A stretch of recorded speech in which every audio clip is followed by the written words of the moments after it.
Welcome back to another video on Gearsaw Studios, and today I'm going to be showing you how to build Pueblos, in case you ever find a Badlands biome, regardless of its size, and decide you want to live here for all the gold and beautiful terrain. But just about nothing works here. Well, the solution? Build a Pueblo. It's made out of the terracotta that makes up the giant hills of the biome. So without further ado, please like and subscribe, and onto the tutorial. First off, we're going to be using several different variants of terracotta. Only use ones that naturally generate.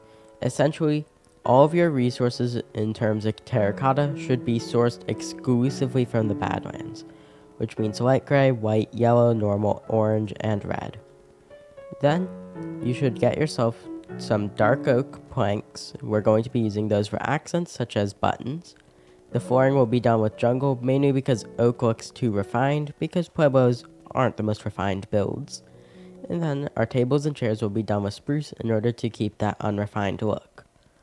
Then, of course, find yourself a nice little hill to build this on the side of in the Badlands.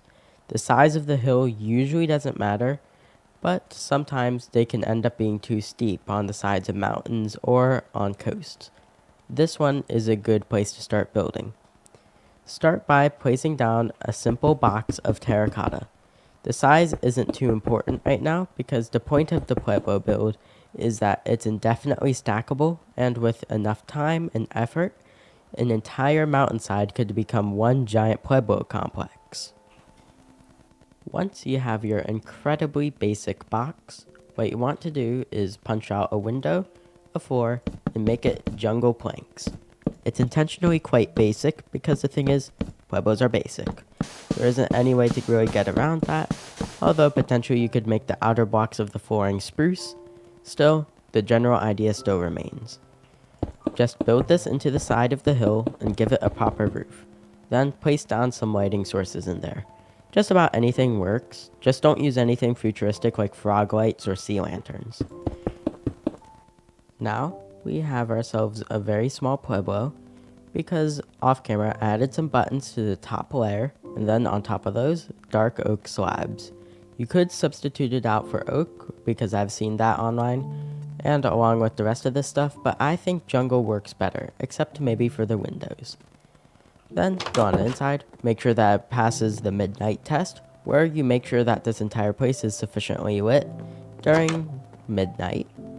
And then, if you've done that, what you want to do is go outside, make a small platform, and a staircase upwards or downwards. Make sure it doesn't cover any windows. Go down a couple of blocks, and then build a white or other colored box using the terracotta from the surrounding area. With our staircase going both ways, we can now start our second buildings, well, 2 and 3. And make sure that 2 buildings that are touching cannot be the same color unless there's physically not enough colors. And if possible, try leaving a 2x2 platform whenever you're placing down something. Such as here, potentially try placing down a small platform in order to make it more accessible. It's perfectly fine if you don't, but I recommend it just for accessibility and slight beauty reasons. Just add these in and make sure that they're all at different heights.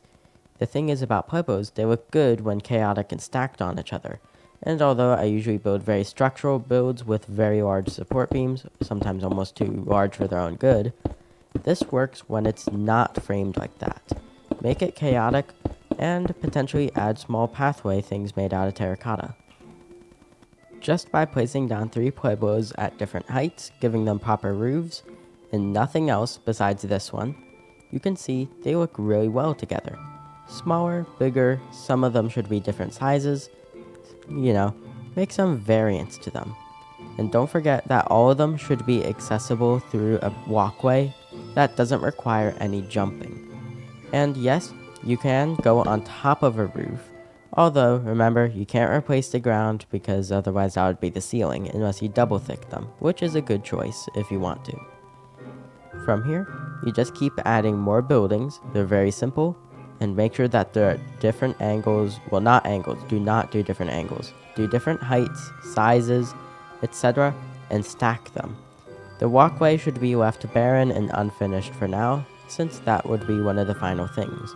but don't forget to incorporate some builds into the walkway itself.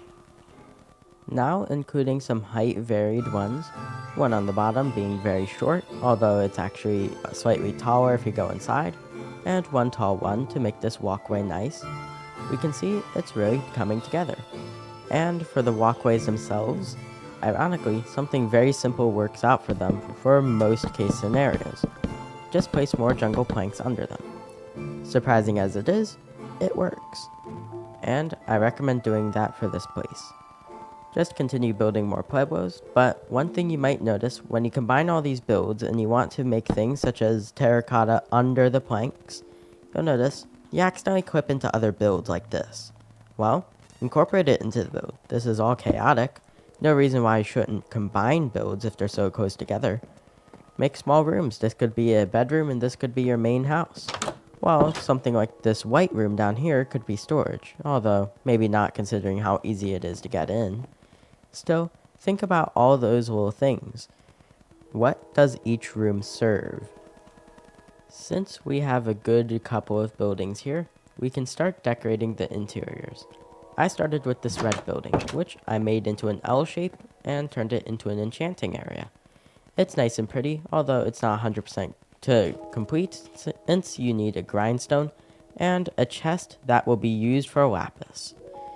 Place both of these down in order to make sure that this is a functional room, even if it detracts from the looks a little. Then, of course, our connected rooms here, and this room could be your main room or something like that. Make sure that each room has a purpose. Empty rooms are wasted rooms. Perhaps this yellow one up here could be a nether portal room.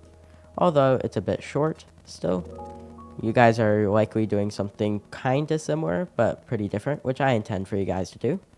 So, if it's similar but not quite, then you've done perfect. I recommend adding a well to this though. And if you're on Bedrock Edition, don't worry about murky water. It looks good regardless. Add a top to it, also made out of terracotta, and you'll have a well, which is always a nice thing to have easy water access, and it looks pretty. Although you might want to change the design a little, considering this is pretty simplistic. Now that you're going in and decorating each room, which I will do shortly off camera, now another concept you should try is adding things to the tops of your builds, because these things are nice and flat and they're pretty and all, but you can do more with them. If there's a building with a height advantage over another one, you can potentially connect them up with these stairs, or if they're already overlapping, just add a door like this, and add something to the top of them. Potentially even an entire another building, considering I'd like to add a watchtower somewhere into this to act as a 3-story build in order to demonstrate how that works. Potentially you could add it to the top of a build like this, although logistically it wouldn't make sense for supports. Still, this is Minecraft and we do not really need to care about those. By decorating every single room, this place is becoming much more complete, and although this is a massive jump cut, I'm going to clearly demonstrate every single room. First, we have the watchtower. We can see how it's actually 3 things layered on top of each other, hence why we have the buttons, and although there's nothing on the interior besides a spiral staircase, which is done by slabs blocks alternating, still, it's a nice addition. Then, we have the blacksmith, in which we have an anvil, well 3 of them, and they're backwards from each other. Because here's the thing, place 3 anvils like this, bad texture. Rotate one, better texture. Rotate another, good texture. Do that in order to make a normal anvil. I have some decorative armors, but you don't need to include those. And then, oh strange, it doesn't render if I look at it from a certain angle, but anyways, smithing table here with some granite on either side, campfires hidden under slabs under the lava here, and some nice windows.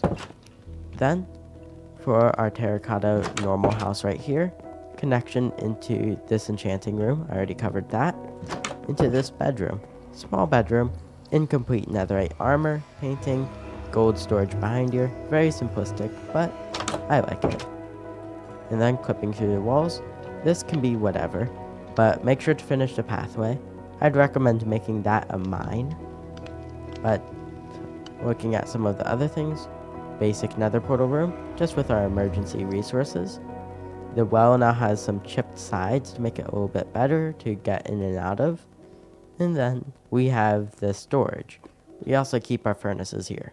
The storage is rather small, but if need be, this place is indefinitely expandable thanks to the flexible pathway system. Which means if you need more storage, build more storage.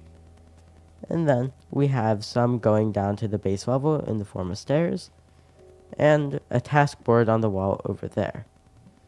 Otherwise, this build is pretty much complete. All in all, this build is a very nice beginner build because although it looks really good and you'd expect it to be higher level, it's all boxes. All you need to do is excavate into the Badlands, get yourself some dark oak and spruce, along with a substantial amount of jungle, but all three of those woods spawn in double wide trees, which means all three of them are incredibly easy to get en masse, and it's indefinitely expandable. Very important when it comes to certain builds, since for beginners, you don't exactly know what you need yet. Therefore, just make something that you can add on to as your new needs arise. And, not to mention, it's pretty. The only major downside to this build is the fact that it must be located in the Badlands, or a desert if done right with certain variants of sandstone, but either way, this is a nice build, and I'd recommend trying it out even if you don't plan on moving into Badlands. But with that, it's the end of today's video. If you enjoyed this video, remember, please like and subscribe. It really helps me out. Either way, enjoy the rest of your day. Gearsaw